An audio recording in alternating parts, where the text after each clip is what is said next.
मजबूरी बड़ी हो तो भी किसी का दिल न तोड़ना, और धरती पर ही जन्नत देखनी हो तो अपने माँ बाप को अकेला न छोड़ना। नमस्कार मेरे प्रिय दोस्तों, स्वागत है आपका स्वाति ज्ञान गंगा में। आज की हमारी कहानी है, पापा भाभी आपके साथ अच्छा नहीं कर रही हैं। कब से कह रहा हूँ, एक बार तो संभाल ले आकर अपने बाप को। सिर्फ माँ ही तेरी थी क्या? बाप भी तो अभी जिंदा है। देख न मेरा क्या हाल हो गया है, कुछ भी ढंग का नहीं मिलता खाने को। मोहन जी ने अपनी बेटी रमा को फ़ोन पर ही सुनाना शुरू कर दिया। माँ की फ़िक्र थी, बाप की कोई फ़िक्र नहीं है। जब से माँ गई है एक बार भी झांका नहीं तूने, बाप किस हाल में है। रमा की माँ को मरे हुए अभी 7 महीने ही हुए थे, तब वो करीब 15 दिन रुकी थी। लखनऊ से कानपुर रोज़ रोज़ आना मुमकिन भी नहीं है, और माँ के बिना जाने का मन भी नहीं कर रहा था। पर फ़ोन पर रोज़ 3 बार घर में बात कर लेती है, 2 बार पिताजी से और 1 बार अपनी भाभी मीनाक्षी से। मोहन जी दिन में 2 बार बात करते थे, उसमें 10 बार अपनी बहू मीनाक्षी पर खींच निकालते। तेरी माँ थी तब भी रोटी यही बनाती थी, तब इसे अपनी सास का डर था। कितने पतले फुलके बनाती थी, अब देखो इसे घास काटती है। मोटी रोटी बनाकर पटक देती है। हाँ भाई, कौन टोकने वाला है। अब 2 टाइम का दूध 1 बार कर दिया मैंने, वो भी इससे तमीज़ से नहीं दिया जाता। पता नहीं क्या मिलाने लग गई है, मैं इसके जादू टोने में नहीं आने वाला हूँ। देख लूँगा सबको। रोज़ एक नई शिकायत सुन सुनकर रमा का भी दिमाग खराब होने लगा था। वैसे मीनाक्षी उसकी बहुत अच्छी दोस्त भी थी। 18 साल हो गए मीनाक्षी को उसकी भाभी बने। दोनों हमेशा हमजोली की भांति रही। वो जानती है मीनाक्षी का स्वभाव कितनी मिलनसार और केयर करने वाली है। माँ की 18 वर्षों तक जो उसने सेवा की वो भी किसी से छुपी नहीं है। तब तो मोहन जी भी उसके गुण गाते न थकते थे, पर अब रोज़ रोज़ मीनाक्षी के बारे में सुन सुनकर वो भी उकता सी गई थी। कहीं भाभी सच में बदल तो नहीं गई। देख ले, तेरी भाभी को कितनी बार कहा है मेरे पैरों में दर्द है, फिर भी रोज़ मुझे दूध देने में लेट करती देती है। अच्छा भला देने आता था दरवाजे तक, लेकिन महारानी ने उसे भी मना कर दिया। हाँ भाई, उसे 24 घंटे का नौकर जो मिल गया। बता रहा हूँ मेरी हालत बहुत बुरी हो चुकी है इस घर में। तू भी आकर मत संभाल। जब तेरी माँ के पास चला जाऊँगा तब तुझे मेरी कद्र होगी। और हमारे लाड साहब को तो कोई परवाह ही नहीं। उसका बाप सड़े या मरे रात में 8 बजे आते हैं, 2 टुकड़े खाए और पसर जाते हैं। बाप के लिए उसके पास 2 घड़ी का भी वक्त नहीं है कि आकर बाप का हालचाल ही पूछ ले। पत्नी अलग से मनमानी कर रही, बेटे से कोई मतलब ही नहीं। अरे तो पापा, भाई तो पहले भी कहाँ बात कर पाता था, उसे नौकरी से वक्त ही कहाँ मिलता था। रमा ने भाई का संदर्भ आते ही भाई का पक्ष लिया। मैं कुछ नहीं जानता, तू आ जा बस एक बार। आज फिर देख उसने कितनी मोटी रोटी बनाई। आज तेरी माँ जिंदा होती तो इसकी क्या मजाल थी, ये ऐसी मनमानी करती। मोहन जी ने कहा, तू आ जा कुछ दिनों के लिए, मेरा दिल भी लग जाएगा। अब बहू तो बेटी नहीं बन सकती। अब धीरे धीरे रमा को भी लगने लगा, कहीं मीनाक्षी भाभी बदल तो नहीं गई, कहीं उसकी भाभी लापरवाह तो नहीं हो गई। वो भी क्या करे, रोज़ एक ही बात सुनते सुनते उसे भी लगने लगा कि अब मीनाक्षी को समझाने की ज़रूरत है। पर फ़ोन पर कैसे? चलो राखी तो आ रही है, वैसे भी माँ के जाने के बाद पहला त्यौहार है, क्यों न लखनऊ का एक चक्कर ही लगा दिया जाए। भाभी को भी डर रहेगा, मेरे पापा अकेले नहीं हैं, उनकी मनमानी नहीं चलेगी। रमा ने कानपुर जाने के लिए सोचा और अपने पति से कैफे टिकट करवा ली। और रमा को देख मोहन जी ने कहा, चलो तुम्हें बाप की सुध तो आई, अब देखना अपनी आँखों से मेरे साथ कैसा व्यवहार हो रहा है। मोहन जी बोल ही रहे थे कि कमरे में मीनाक्षी आ गई और उनकी ज़बान चुप हो गई। अच्छा हुआ दीदी आप आ गईं, अब 10-15 दिन से पहले नहीं जाने दूंगी मैं आपको। कितनी अकेली हो गई थी इन दिनों में, माँ भी चली गई और आप भी दीदी अब नहीं आती। मीनाक्षी का ऐसे मिलना रमा को भला सा लगा, मुझे तो उसमें कोई बदलाव नहीं लग रहा। रमा ने सोचा, पर हो सकता है ये सब ऊपरा ऊपरी बातें हों। अगर इसने मेरे पापा के साथ कुछ गलत किया तो मैं इसे नहीं बख्शूंगी।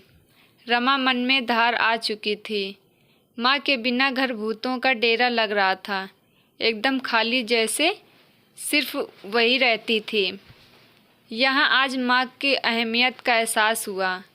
रमा माँ के बाद पहली बार घर आई थी। माँ के बिना घर कैसा होता है उसे कहाँ पता था, पर मीनाक्षी उसका एक्स्ट्रा ध्यान रख रही थी। रमा के आते ही पहले चाय और मठरी रख दी और फिर उसके नहाने की व्यवस्था बना दी। अरे भाभी आप परेशान ना हो, मैं मेहमान थोड़ी हूँ, इस घर की बेटी हूँ। मीनाक्षी को आगे बढ़ बढ़ कर करते देख रमा ने भी एक बार बोल ही दिया। इतना सुनते ही मीनाक्षी की आंखें झरझर बहने लगीं, पर वो रमा से छुपाती हुई रसोई की तरफ निकल ली। रमा को भी मीनाक्षी की घुटन समझ में आ रही थी। फटाफट कपड़े बदलकर रमा भी रसोई में आ गई। उसे भी तो तहकीकात करनी थी। रमा ने देखा मीनाक्षी तो वहीं पहले जैसे फुलके बना रही है, एकदम पतले, शायद उसे देखकर बना रही हो। रमा ने सोचा, बहू मेरा भी खाना परोस दे। जी पापा अभी परोस देती हूँ, बस फुलका सिक जाए। अरे भाभी इतने सारे सिके हुए तो हैं, एक परोस दो इनमें से। नहीं दीदी, पहले पापा 2 फुलके आराम से खा लेते थे और अब इन्होंने अपनी खुराक कम कर दी है। जिद करके डालूं अब गुस्सा करते हैं, फिर माहौल बिगड़ता है। आप रुकिए, थोड़ा मोटा सा सेंक देती हूँ, खुराक तो पहुँचे थोड़ी पेट में। देखिए कितने कमज़ोर हो गए हैं। रमा मीनाक्षी का चेहरा ताकती रह गई। मोहन जी ने आज भी रोटी पटकते हुए खा ली। ला बहू, दे तेरी बाल्टी दूध ले आऊं। शाम होते होते मोहन जी गुस्से में बोले। मीनाक्षी ने बाल्टी दी और मोहन जी के जाते ही वर्मा जी का फ़ोन कर दिया। चाचा जी पापा जी निकल गए। अरे भाभी किसको फ़ोन कर रही हो? वर्मा अंकल को। पापा जी ने मम्मी जी के बाद कहीं निकलना बंद कर दिया था, दूध वाले का आना इसी चक्कर में बंद कर दिया। सोचा पापा जी ले आएंगे तो उनकी थोड़ी सैर ही हो जाएगी। उनके कॉलोनी वाले सभी दोस्तों को मैंने बोल दिया, वो सब भी उनके साथ हो लेते हैं। क्या करूं दीदी, पापा जी सबसे दूर होते जा रहे थे। अभी आधा घंटे सब दोस्त साथ में रहेंगे, ये सब रमा की सोच के परे था। वो सिर्फ मीनाक्षी को निहार रही थी। ये क्या कर रही हो भाभी? अरे वो पापा जी आजकल बड़ी मुश्किल से एक बार ही दूध लेते हैं। पहले तो बादाम मुनक्का सब लेते थे, पर अब इन्होंने बंद कर दिया है। फिर इन्हें कब्ज हो जाती है, इसलिए बादाम मुनक्का की पेस्ट बनाकर दूध में मिला कर दे आती हूँ। कुछ तो पहुँचे इनके पेट में। रमा निरुक्ति होकर उसका चेहरा ताक रही थी। अब क्या बचा था? अपने पिता की, उनकी माँ की, जैसे उनका ध्यान रखने वाली उनकी बहू के लिए उसके पास कोई शब्द न थे। अब वो अपनी सोच कर शर्म आ रही थी। मैंने क्यों पापा की बातों पर यकीन किया? काश पापा भाभी को समझ पाते। रमा मन में सोचने लगी। कह दें अपनी भाभी से इसे जाना हो तो जाए अपनी माँ के पास। 2-3 दिन के लिए। तब तक तो रहूँगी अपने पापा के पास। कोई ये ही ठकुराइन नहीं है इस घर की, इसके बिना काम नहीं चलेगा जैसे। अरे मैं जी लूँगा उसके बिना, सारा काम हो जाएगा। सुन के मीनाक्षी के नेत्र अविलल बहने लगे। उसने भी सोचा पापा जी शायद चिढ़ने लगे हैं। जा ही आती हूँ माँ पापा के पास, वैसे भी पूरा 1 साल हो गया है। पहले मम्मी जी की तबीयत की वजह से नहीं जा पाई थी, अब चली जाती हूँ। भाभी पापा ठीक कह रहे हैं, आप अपनी पैकिंग कर लें। मैंने भाई को बोल दिया है, वो 2 टिकट बनवा देगा आप दोनों की। रमा ने कहा, पापा आपको भाभी के सामने ऐसे नहीं बोलना चाहिए था। आप नहीं जानते इन्हें कितनी ठेस पहुंची होगी। रमा ने अपने पापा को समझाते हुए कहा, सब जानता हूँ। वो मोटी मोटी, वो मिलावटी दूध, मुझे नौकर बनाकर दूध लेने, कभी सब्जी लेने भेजना। उसका मन कितना पवित्र है, किंतु तुझे भी तो बुलाना था, इसीलिए मुझे इतना सुनाकर बुलाया, ताकि उसे भी कुछ दिन अपने माँ पिताजी के पास भेज सकूं। पहले तो तेरी माँ थी, वो सब देख लेती थी, अब वो मेरे चक्कर में अपना सब कुछ खो देगी। ये भी जानता हूँ, अगर मायके में समय समय पर न जाओ तो भाई भतीजे अस्तित्व भूल जाते हैं कि उनकी कोई बुआ बहन भी है। सबको उसके बिना रहने की आदत हो जाएगी। इसलिए बेटियों को पीहर जाते रहना चाहिए। उसे समझाता तो वो जाती नहीं, अब चली जाएगी।